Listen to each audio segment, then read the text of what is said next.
বাংলাদেশ ও আওয়ামী লীগের সংকটময় পরিস্থিতিতে সরকারের দায়িত্বশীল মন্ত্রী, এমপি ও আলোচিত ব্যবসায়ীদের দেশ ত্যাগের হিড়িক পড়েছে। যেসব ব্যবসায়ী বিভিন্ন সময় প্রধানমন্ত্রীকে ভরসার বাণী শুনিয়েছেন, তাদের কেউ কেউ দেশ ছাড়ছেন আগেভাগেই। শনিবার হযরত শাহজালাল আন্তর্জাতিক বিমানবন্দরে ভিআইপি লাউঞ্জ ব্যবহার করে ১৯ জনের দেশ ত্যাগের খবর পাওয়া গিয়েছে। এদের মধ্যে একাধিক মন্ত্রী, এমপি ও আমলা রয়েছেন। বিমানবন্দরের সূত্র এ তথ্য নিশ্চিত করেছে। নাম প্রকাশে অনিচ্ছুক বিমান বাংলাদেশ এয়ারলাইন্সের এক কর্মকর্তা জানান, অনেকেই নিরাপদে যাওয়ার জন্য ভিআইপি লাউঞ্জ ব্যবহার করছেন না। ফলে তাদের সম্পর্কে তথ্য সঠিকভাবে জানা যাচ্ছে না। অনেক সরকারি আমলা এবং বাহিনীর কর্মকর্তার পরিবার সদস্যরাও দেশের বাইরে যাওয়ার জন্য চেষ্টা করছেন। এছাড়াও জানা গিয়েছে, অতি সম্প্রতি এক অনুষ্ঠানে আলোচিত ব্যবসায়ী, বেসরকারি ব্যাংক উদ্যোক্তা ও পরিচালকদের সংগঠন বাংলাদেশ অ্যাসোসিয়েশন অব ব্যাংকসের চেয়ারম্যান নজরুল ইসলাম মজুমদার গণমাধ্যমকে বলেন, যে কোনো পরিস্থিতিতে তিনি প্রধানমন্ত্রীর সঙ্গে থাকবেন।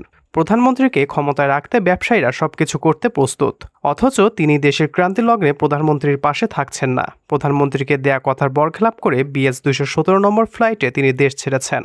হযরত শাহজালাল আন্তর্জাতিক বিমানবন্দরের ভিআইপি লাউঞ্জ দোলনচাপা হয়ে তিনি ভেঙেছেন। শুধু নজরুলই নয়, তার মতো সিআইপি মন্ত্রী, এমপিদের দেশ ত্যাগের প্রতিযোগিতা শুরু হয়েছে। বিমানবন্দর সূত্র বিষয়টি নিশ্চিত করেছে। প্রত্যক্ষদর্শীরা জানান, শনিবার সকাল 6:30টার দিকে বিমানবন্দরের ভিআইপি লাউঞ্জে প্রবেশ করেন ঢাকা দক্ষিণ সিটি কর্পোরেশনের মেয়র ফজলে নূর তাপস। বিমান বাংলাদেশ এয়ারলাইন্সের ফ্লাইটে সিঙ্গাপুরের উদ্দেশ্যে দেশ ত্যাগ করেন তিনি। প্রায় একই সময়ে পৃথক আরেকটি ফ্লাইটে তার পরিবারের সদস্যরা লন্ডনে যান বলে জানা গিয়েছে। শুধু তারাই নয়, বিভিন্ন সময় মোট 17 জন ভিআইপি, সিআইপি দেশ ছাড়ার কথা শোনা গিয়েছে। এ তালিকায় একাধিক মন্ত্রী, বিচারপতি এবং এমপিও রয়েছেন। এর আগে অনেক ভিআইপি, সিআইপি দেশ ত্যাগ করেছেন। আগামী কয়েকদিনে আরও যারা দেশ ছাড়ার প্রস্তুতি নিয়েছেন, তাদের তালিকা বেশ লম্বা বলে জানা গিয়েছে।